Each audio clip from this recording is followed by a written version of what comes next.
नमस्कार, शाम के 6 बज गए हैं। आप देख रहे हैं लोकतंत्र। आपके साथ मैं हूं मीनाक्षी गढ़वाल। लोकतंत्र में आपको वो खबरें दिखाते हैं जो आपके लिए मायने रखती हैं। और आज हम बात करेंगे मुंबई ड्रग्स केस की, जिसमें लगातार एक दूसरे पर आरोप लगाए जा रहे हैं। कौन सच बोल रहा है, कौन झूठ बोल रहा है, सवाल कई हैं। तो इस पर हमारी रहेगी पूरी नजर। आपको इस पूरे केस में धर्म को लेकर अब किस तरह से बहस शुरू हो गई है और इस बात के क्या मायने, ये भी समझाएंगे। इसके अलावा आज हम बात करेंगे कोरोना को लेकर कि कैसे पर्व त्योहार शुरू होते ही एक बार फिर से कोविड पैर पसारने लगा है। लेकिन शुरुआत करेंगे हेडलाइंस के साथ। एनसीबी ने आर्यन पर आरोप लगाया। नवाब मलिक ने एनसीबी पर आरोप लगाया। प्रभाकर ने एनसीबी पर आरोप लगाया। समीर वानखेड़े ने प्रभाकर पर आरोप लगाया। और अब एक बार फिर नवाब मलिक ने समीर वानखेड़े पर आरोप लगा दिया है। आरोप पर आरोप भी लगते जा रहे हैं, केस की फाइलें बढ़ती जा रही हैं, जांच का जंजाल बनता जा रहा है। लेकिन देश की जनता ये नहीं समझ पा रही है कि किसका आरोप सच्चा है और किसका झूठा। क्रूज केस में जांच में जुटे समीर वानखेड़े पर कल इसी केस में विटनेस नंबर 1 प्रभाकर सेल ने बहुत बड़ा आरोप लगा दिया। प्रभाकर ने अपनी एफिडेविट और टाइम्स नाउ नव भारत को दिए अपने बयान में यह जिक्र किया कि उसके पुराने बॉस किरण गोसावी ने फोन पर 25 करोड़ की डील की बात की, जिसमें से 8 करोड़ समीर वानखेड़े को देने थे। वहीं आज सेशंस कोर्ट में समीर वानखेड़े ने अपने ऊपर लगे आरोपों को निराधार बताते हुए आरोप लगाया कि इस केस को डीरेल करने की साजिश की जा रही है। समीर वानखेड़े प्रभाकर सेल के आरोपों से जूझ रहे थे कि इधर एनसीपी नेता और महाराष्ट्र के कैबिनेट मंत्री नवाब मलिक ने अपने ट्विटर पर एक डॉक्यूमेंट शेयर कर दिया।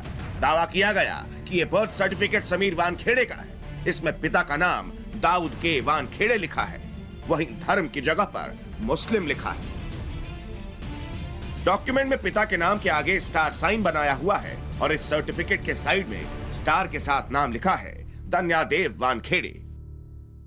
समीर दाऊद वानखेड़े ये एक फर्जी व्यक्ति है। बर्थ सर्टिफिकेट उनका समीर दाऊद वानखेड़े का है।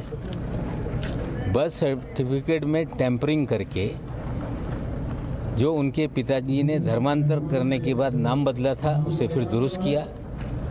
उसके आधार पे कास्ट सर्टिफिकेट निकाला गया। जो दलित कैंडिडेट थे आईआरएस के, उनके अधिकारों को फर्जीवाड़े के जरिए छीना गया है। पूरी इनकी जिंदगी एक फर्जी चीजों से शुरू हुई और सारा फर्जीवाड़ा वो कर रहे हैं। अब नवाब मलिक के इस आरोप का समीर वानखेड़े ने भी जवाब दिया।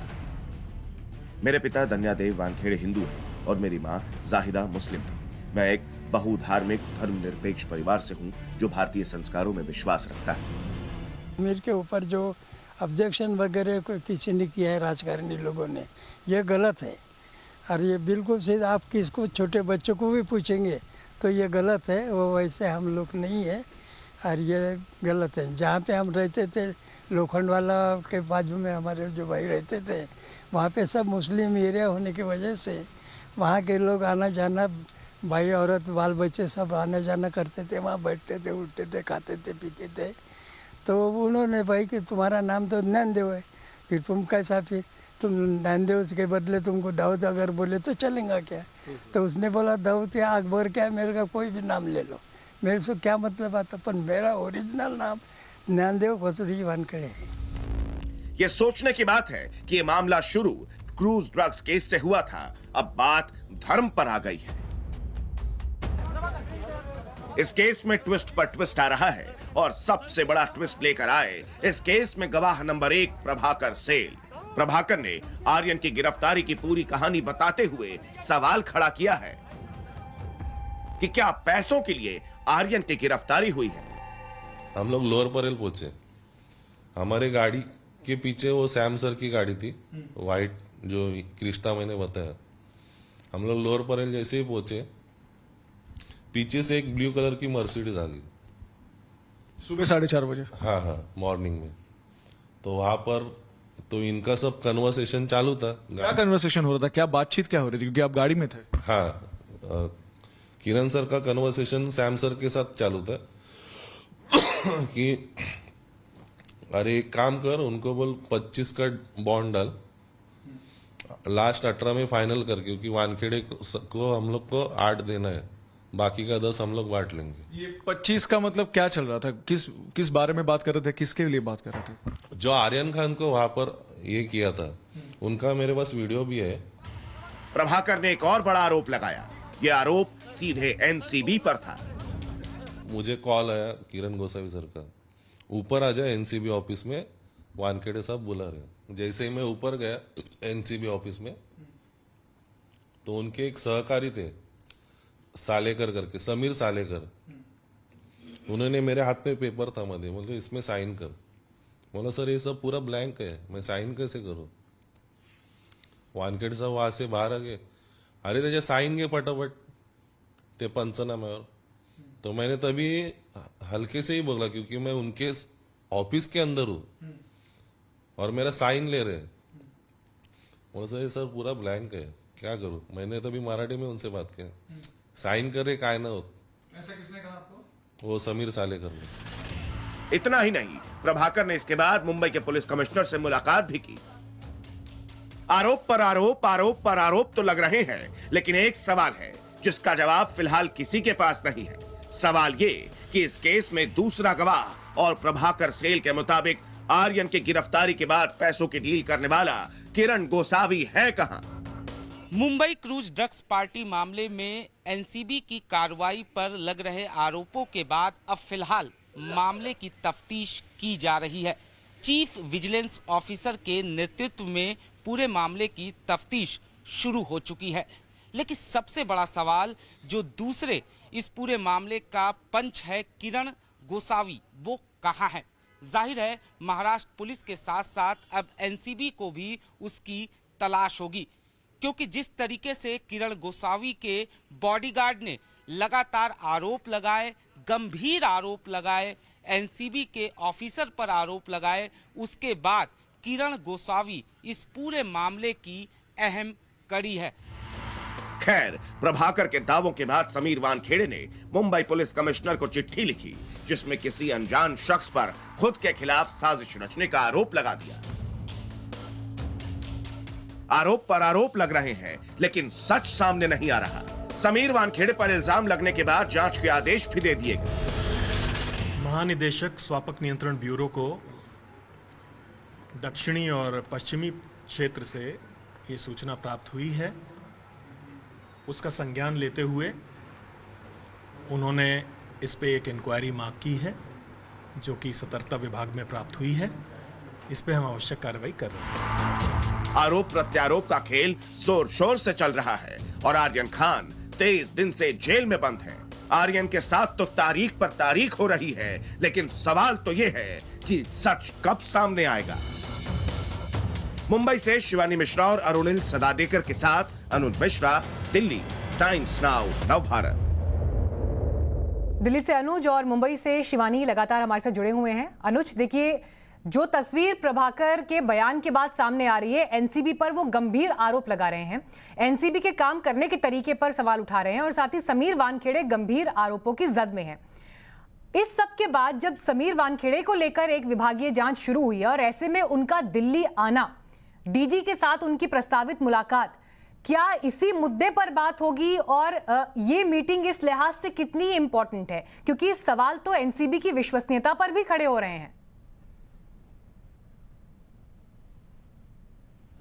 जी, निश्चित तौर पर कहीं ना कहीं एनसीबी की जो ये कार्रवाई थी उसमें कहीं देखा जाए तो झोल जरूर नज़र आती है, क्योंकि जो विटनेसेस रखे गए, विटनेसेस के बारे में ये कहा गया कि एनसीबी को ये विटनेसेस जो हैं वो कभी जानते नहीं थे, ये इंडिविजुअल विटनेसेस थे, स्वतंत्र गवाह थे। लेकिन कई विटनेसों का ये कहना कि नहीं, वो एनसीबी को पहले से जानते थे, समीर वानखेड़े को पहले से जानते थे।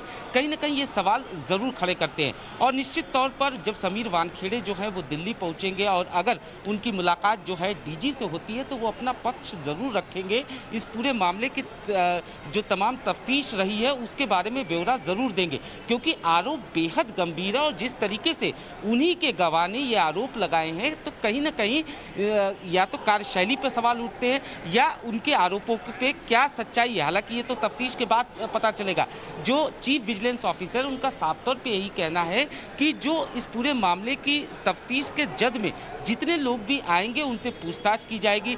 जिन लोगों के नाम लिए गए हैं, एफिडेविट में जिन लोगों के नाम लिए गए हैं, उनसे पूछताछ की जाएगी, कितनी पॉसिबिलिटी है, कितनी संभावनाएं हैं कि समीर वानखेड़े को इन्वेस्टिगेशन से अलग किया जा सकता है?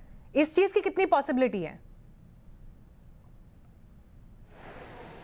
जी देखिए, यही हमारा सवाल था कि अगर चीफ विजिलेंस ऑफिसर जो है इस पूरे मामले की तफ्तीश करते हैं तो क्या समीर वानखेड़े जो है वो अपने पद पर बने रहेंगे?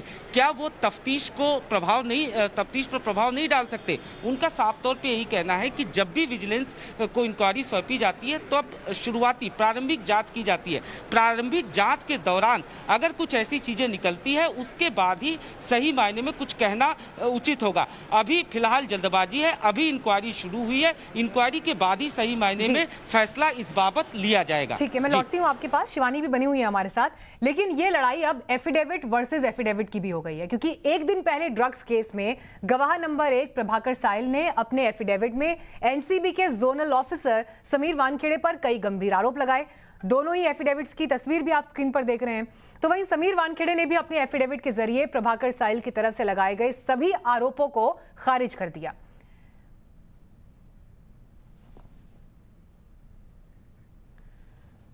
तो इसलिए अब आप यहां पर देखिए कि कितने बड़े सवाल इस केस में सच को लेकर इस वक्त उठ रहे हैं, क्योंकि जो एनसीबी का ही गवाह है अब उसने आरोप ऑफिसर पर लगा दिए हैं।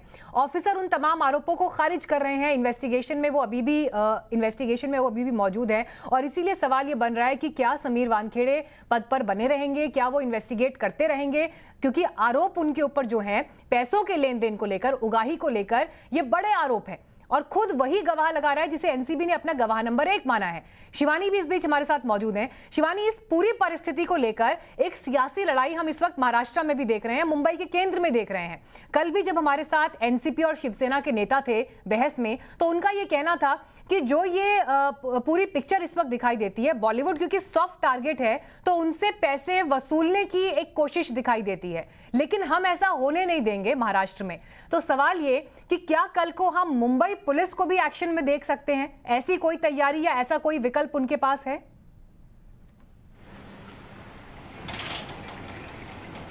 देखिए, सबसे पहले इस पूरे प्रकरण में जैसे ही साहिल का नाम सामने आया था, प्रभाकर साहिल के एफिडेविट सामने आए थे, जिसके लेकर कई सारे खुलासे हुए। मनी लॉन्ड्रिंग का मामला है, समीर वानखेड़े पर इल्जाम लगे, बॉलीवुड को सॉफ्ट टारगेट बनाना, ये सारी तमाम चीजें उसके अंदर लिखी थी। जिसके बाद अहम रूप से शिवसेना के बड़े जो नेता हैं संजय राउत, उनका बयान ट्वीट के जरिए बाहर आता है, जहां पर उन्होंने कहा कि मुंबई पुलिस को इसका इन्वेस्टिगेशन करना चाहिए। वहां से मुंबई पुलिस को इस पूरे मैटर में लाने की बात सामने आती है, जिसको लेकर फिलहाल आपको बता दें कि खुद समीर वानखेड़े ने भी मुंबई कमिश्नर को एक लेटर लिखा है। दूसरी चीज यहाँ पर यह भी आती है कि जो साइल है उन्हें खुद भी मुंबई पुलिस की ही सिक्योरिटी दी गई है। तो हालांकि इनडायरेक्टली तो एंट्री हो चुकी है मुंबई पुलिस की इस पूरे प्रकरण में, लेकिन ऑफिशियली अभी एंट्री होनी बाकी है कि मुंबई पुलिस इसके अंदर पूरी किसी भी तरीके की इन्वेस्टिगेशन करती है या नहीं। लेकिन कहीं ना कहीं देख सकते हैं कि जिस तरह से इल्जामात राजनीति से लगकर सीधे सीधे एक इन्वेस्टिगेटिव ऑफिसर के ऊपर लगते हैं, तो यहाँ पर ये एक बहुत बड़ा प्रश्न उठता है कि आखिर बिना किसी पुख्ता सबूत के किसी इन्वेस्टिगेटिव ऑफिसर के खिलाफ किस तरह से सिर्फ और सिर्फ बयानबाजी पर इल्जाम लग सकते हैं। क्योंकि अब तक अगर गौर फरमाया जाए तो साहिल के भी जो बयान है वो महज बयान है, वो महज एफिडेविट है, उसको लेकर उन्होंने कोई प्रूफ अभी तक साझा नहीं किया है।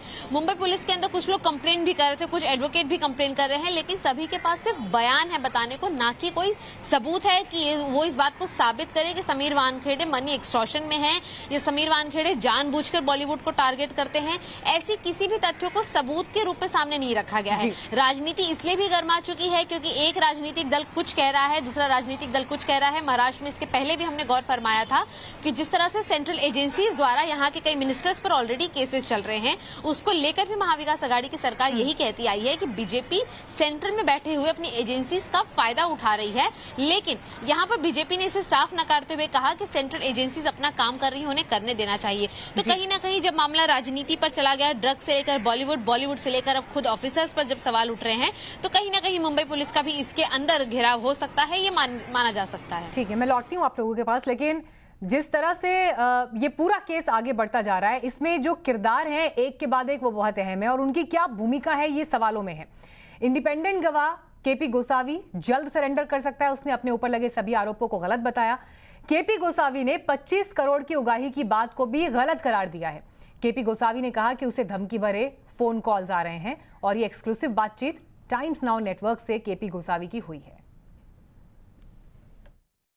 गोसावी जी, प्रशांत बोल रहा हूँ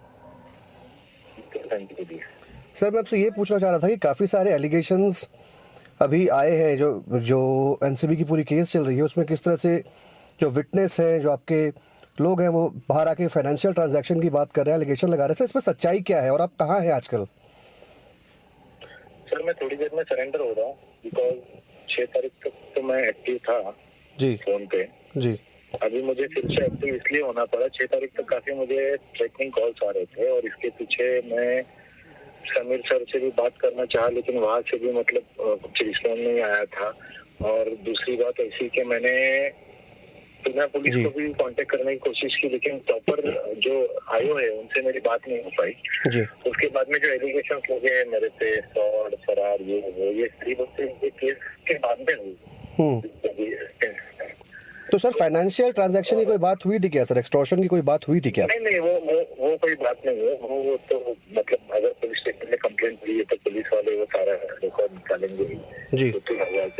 उसमें मेरा कोई इन्वॉल्वमेंट नहीं है, ना समीर सर के साथ में मेरा वैसा कुछ बात है, ना किसी जिनका नाम दे रही है जी।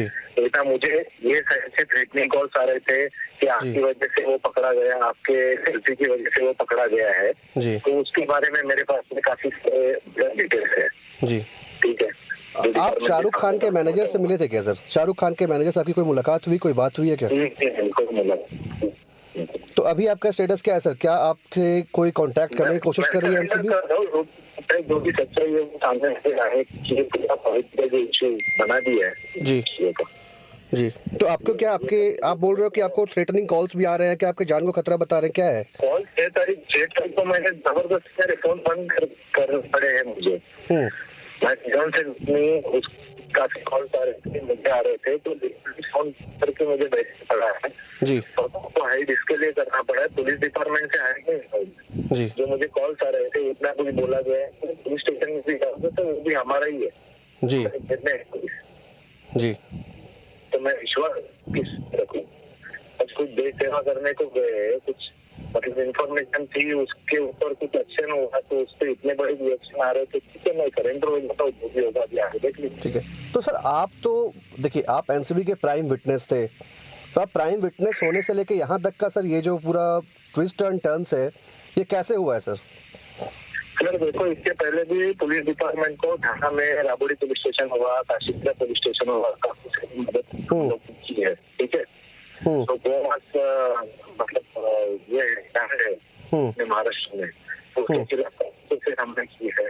ओके, ऐसा नहीं है कि फर्स्ट टाइम मैं इसमें इन्वॉल्व हुआ और मैंने साथ किया।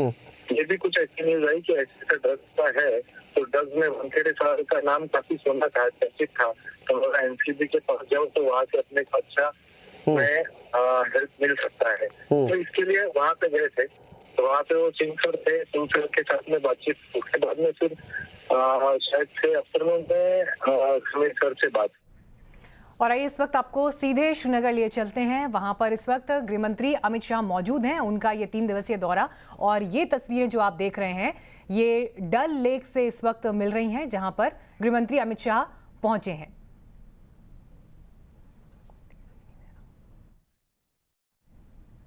तो गृहमंत्री अमित शाह अपने 3 दिवसीय कार्यक्रम पर जम्मू कश्मीर मौजूद थे और इस दौरान अलग अलग जो उनकी पब्लिक अपीयरेंसेस हुई, जहां पर वो लोगों के बीच पहुंचे, सैनिकों के बीच पहुंचे, एक मैसेज उन्होंने जो बहुत साफगोई से रखा पूरे कश्मीर के सामने, जम्मू के सामने, कि जम्मू और कश्मीर की भलाई के लिए सरकार प्रयासरत है, विकास योजनाएं लगातार यहां पर जारी हैं। लेकिन इस बीच आप ये तस्वीरें देखिए, आपको रोशनी के बीच यहाँ पर डल से ये विजुअल्स इस वक्त दिखाई दे रहे हैं, जहाँ पर लेजर शो जैसी कुछ तैयारियां इस वक्त दिखाई दे रही हैं और गृहमंत्री अमित शाह इस कार्यक्रम में मौजूद हैं। उनके साथ उपराज्यपाल मनोज सिन्हा भी मौजूद।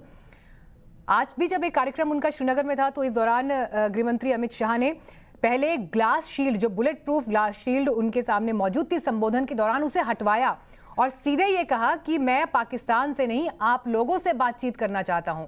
और आज ही के कार्यक्रम में आप ये तस्वीरें भी देख रहे हैं, डल लेक जो कि श्रीनगर के दिल में मौजूद है, श्रीनगर के केंद्र में मौजूद है, वहां से अमित शाह को आप इस कार्यक्रम में देख रहे हैं। एक बड़ा आइकॉनिक जगह डल लेक और कश्मीर की पहचान भी, और वहां पर गृहमंत्री की ये मौजूदगी कई मैसेज देती है। हालांकि पिछले 3 दिन में लगातार एक के बाद एक जो उनके कार्यक्रम हुए हैं, उन्होंने कश्मीरियों के साथ एक संवाद बैठाने की कोशिश की और एक ऐसे समय पर यह दौरा हुआ जब कश्मीर में एक के बाद एक कई आतंकी घटनाएं सामने आई, जिसमें सिविलियंस को निशाना बनाया गया, हमारे जवानों की शहादत हुई। लेकिन उन्होंने कश्मीर को एक बेहतर भविष्य की दिशा में ले जाने के लिए सरकार के प्रयासों से अवगत कराया और बंदूक छोड़ विकास की दिशा में आगे बढ़ने को प्रेरित किया।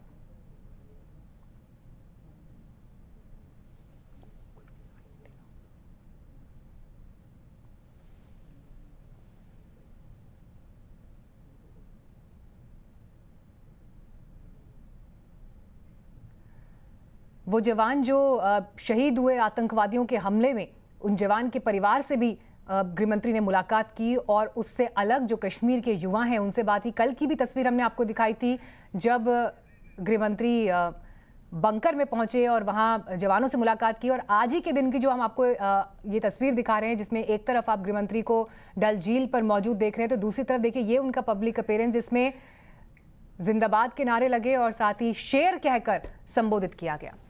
एक छोटे से ब्रेक के लिए यहाँ रुक रहे हैं, लेकिन फौरन लौटेंगे और अपडेट्स के साथ। आप देखते रहिए टाइम्स नाउ भारत। और अब बात कोरोना की। कोरोना का कहर फिर से बढ़ने लगा है। त्योहारों के मौसम में लोग दूसरे राज्यों से अपने घरों को लौट रहे हैं और ये संक्रमण बढ़ाने के लिए काफी है। ताजा मामला झारखंड का है, जहां हटिया रेलवे स्टेशन पर आने वाले यात्री टेस्ट के दौरान कोविड पॉजिटिव पाए जा रहे हैं। और आश्चर्य की बात यह है कि जो लोग कोरोना संक्रमित हो रहे हैं उन्हें प्रशासन ढूंढ नहीं पा रहा। तो यह अपने आप में एक चुनौती बना हुआ है, क्योंकि बीते 2 से 3 दिन में जिस तेजी से केसेस वहां पर ऑब्जर्व हुए हैं, ये यकीनन एक बड़ी मुश्किल को दावत देते हुए दिखाई दे रहे हैं। हमारे साथ इस वक्त झारखंड के स्वास्थ्य मंत्री बन्ना गुप्ता जी जुड़ गए हैं। बन्ना गुप्ता जी, स्वागत है आपका टाइम्स नाउ भारत पर। सर देखिए, बड़ी चिंता का विषय है। नमस्कार। त्योहार का वक्त है, पर्व का वक्त है, लेकिन बीते 2 से 3 दिन में हटिया स्टेशन की जो घटना हम देख रहे हैं, प्रशासन क्यों इन लोगों तक नहीं पहुंच पा रहा है? नहीं, देखिए, निश्चित तौर पर आप भी चिंतित हैं, हम भी चिंतित हैं और हम सभी लोग वचनबद्ध हैं कि इस कोरोना के वैश्विक संकट से न सिर्फ राज्य को बल्कि देश को भी इस वैश्विक संकट से मुक्ति दिलाने का काम करना है। अचानक जो है बाहर से जो लोग आ रहे हैं उनमें कुछ ऐसे मामले आए हैं, जैसे आज 35 लोग पॉजिटिव पाए गए हैं, उसके पहले 51 लोग पाए गए थे। तो बहुत सारे ऐसे लोग हैं जिनको हम लोगों ने लैब से टेस्ट किया है और करने के बाद माइल्ड सिम्पटोमेटिक है या एसिम्प्टोमेटिक है, तो उन लोगों को हम लोगों ने ट्रेसिंग भी किया है और उनको होम क्वारंटाइन करने का भी काम किया है। तो ऐसा नहीं है कि स्थितियां कोई बहुत ऐसी विकराल हो गई हैं। स्थितियों में कहीं पर भी कोई ऐसे भय और चिंता का विषय नहीं है कि बहुत ज्यादा चिंता होने की, लेकिन हाँ, सावधानी है, सुरक्षा है और कोविड गाइडलाइन के मानकों का पालन करना अनिवार्य है। और चूंकि पर्व त्योहार का समय भी है, बीते 1 से 2 दिन में ही 100 से ज्यादा लोग संक्रमित पाए गए और इस हिसाब से हम ये देखें कि जब वो अपने घरों तक पहुंच गए, वो क्वारंटीन नहीं हुए, तो वो वहां पर जो लोग मौजूद हैं उन्हें संक्रमित करेंगे। ये तो एक चेन है ना। और पहली लहर और दूसरी लहर के बाद कुछ सबक हमें भी तो लेने चाहिए थे। इस आधार पर क्या ये बहुत महंगा नहीं पड़ सकता राज्य को? अगर ये लोग यूं ही घूमते रहेंगे या क्वारंटीन होने को लेकर झिझक रहे हैं तो?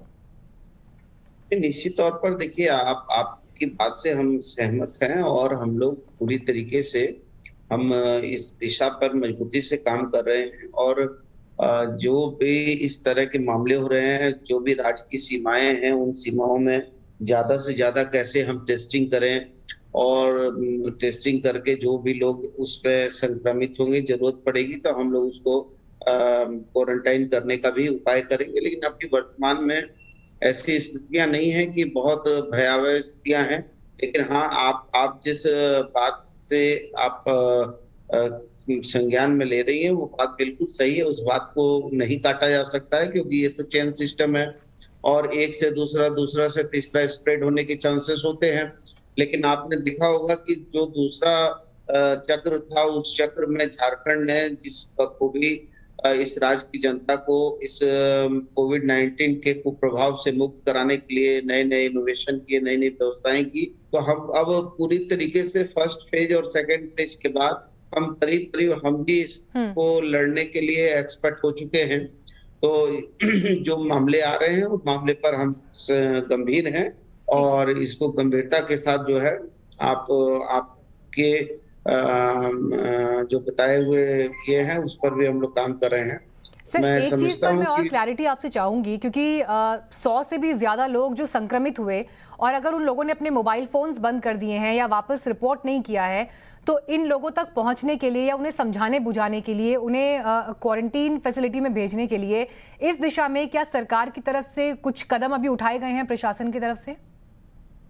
जितनी मैंने कहा ना कि जितनी हमारी सीमाएं हैं या जितने ऐसे हमारे स्टेशन हैं, चाहे वो हटिया हो या जमशेदपुर हो, जैसे मान लीजिए जमशेदपुर में बॉम्बे से लोग आ रहे हैं या अन्य राज्यों से लोग जहां जहां पर ज्यादा आते हैं, वहां हम इमीडिएट रेड से भी चेकिंग करते हैं। और अभी लगातार हम लोगों ने अपनी सुविधाओं को ज्यादा तेज करने का काम किया है। इवन हम कोबास मशीन 6800 को भी हमने लगाने का काम किया है। इसी के साथ साथ 7 RT-PCR लैब स्थापित कर लिए गए हैं। सैकड़ों की संख्या में हमने ट्रूनेट मशीन को भी चलाने का काम किया है। तो हम निश्चित तौर पर हम छोटी से छोटी कमी खामी को भी दूर करने के लिए प्रयासरत है। और इसके लिए जगह जगह जितने भी हमारी सीमावर्ती क्षेत्र हैं वहां पर प्रशासन को अलर्ट किया जा चुका है। स्थानीय जितने उपायुक्त हैं उनको निर्देश दिया गया है और जगह जगह पर हम वहाँ चेकिंग भी कर रहे हैं, टेस्टिंग भी कर रहे हैं, ट्रैकिंग भी कर रहे हैं। और यदि कुछ लोग ऐसे होते हैं कि जो भय के कारण भाग जाते हैं, तो उसको भी हम लोग ऐसे ट्रैकिंग करके उनको चलिए सर, उम्मीद यही कि जिन बातों का आप जिक्र कर रहे हैं कम से कम वो जमीन पर अब उतरें। और मुश्किल ये है कि अभी त्योहारों का वक्त जिस तरह से आ रहा है और जैसे लोगों की आवाजाही बढ़ी है, कोई भी गलती परिस्थितियों पर भारी नहीं पड़नी चाहिए। मई जून में जो हुआ था, अप्रैल मई जून में, उसे लोग इतनी आसानी से ना भूलें क्योंकि वाकई परिस्थितियां बहुत खराब थी। धन्यवाद बना गुप्ता जी आपका हमारे साथ जुड़ने के लिए और ग्राउंड रियलिटीज पर डिटेल्स हमारे साथ शेयर करने के लिए। बढ़ेंगे आगे और बात अब करेंगे उत्तर प्रदेश की, जहां हर दिन सियासी पारा बढ़ता जा रहा है। आज अयोध्या में दिल्ली के मुख्यमंत्री अरविंद केजरीवाल ने सरयू आरती में हिस्सा लिया। पहले उन्होंने पूजा पाठ किया, फिर आरती में हिस्सा लिया। तस्वीरें आपको दिखा रहे हैं। केजरीवाल पूजा पाठ में शामिल हुए, फिर आरती में भी उन्होंने हिस्सा लिया। इसके बाद कल सुबह यानी मंगलवार को अरविंद केजरीवाल हनुमानगढ़ी और रामलला के दर्शन करेंगे, पूजा में हिस्सा लेंगे। तो सरयू किनारे से आप दिल्ली के मुख्यमंत्री अरविंद केजरीवाल को उत्तर प्रदेश में सुन रहे थे और अपने दिल्ली मॉडल का वो वहां जिक्र कर रहे थे। लेकिन सरयू किनारे से अब आपको हम ले चलते हैं इस वक्त तमिलनाडु, जहां सालेम जिले के अनाइवरी जलप्रपात में एक रेस्क्यू की तस्वीरें आपको हम दिखा रहे हैं। जलप्रपात में बहते पानी में मां और बच्चे फंसे हुए थे और यही दृश्य कैमरे में भी कैद हो गए। तस्वीरें जो देखे, एक सेकंड के लिए आपकी सांसें थम जाएंगी इस तस्वीर को देख के, क्योंकि जिस जलप्रपात के तेज वेग में मां और बच्चे फंसे हुए हैं, उन्हें बचाने की कोशिश में आप वहां पर स्थानीय लोगों को देख रहे हैं। इन तस्वीरों पर एक बार ये यकीन कर पाना मुश्किल है कि आखिर कैसे इन हालातों में कोई फंसा और उसे वहां से बचाया गया। रविवार को दरअसल पड़ोसी क्षेत्रों के पर्यटकों के एक समूह ने अनावरी फॉल्स का दौरा किया और अचानक पानी के झोंके के कारण यहाँ पर जो परिस्थितियां हुई वो आपने देखी। मां अपने बच्चे के साथ है, पानी की तेज धाराओं के बीच ये फंसे हुए हैं। वन विभाग के लोग, स्थानीय लोग और आसपास मौजूद लोगों ने किसी तरह से इस महिला को बचाया। इस बीच सलेम जिला के वन विभाग अधिकारियों ने अगले आदेश तक अनावरी फॉल्स में पर्यटकों के प्रवेश पर रोक लगा दी है। इसी के साथ लोकतंत्र में आज के लिए इतना ही, लेकिन खबरें लगातार आगे भी जारी रहेंगी। आप देखते रहिए टाइम्स नाउ।